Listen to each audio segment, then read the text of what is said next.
So I mentioned there's been a lot of demand for these types of funds that have a covered call overlay to them. Take me through sort of why it is that we've seen so much interest in this type of an approach.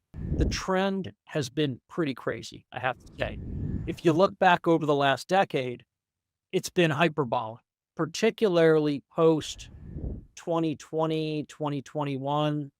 And I think it has to do with a lot of things. We talked about the advent of covered calls being a great way to do something in a stock portfolio when you're not certain about the direction and to generate income, option income that could be paid out monthly.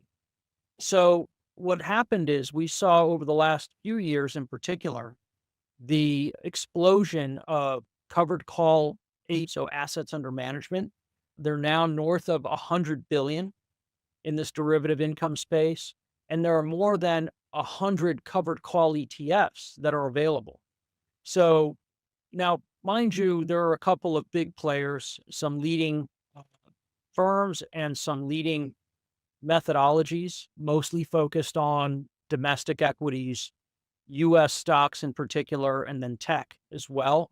Those tend to be the dominant areas, but there are growing trends in things like single stock covered call ETFs, which is interesting, right? Because the advent of ETFs is to create a basket, but there seems to be a trend in some ways to go to single stock covered call writing, which was really how the strategy was introduced a long time ago.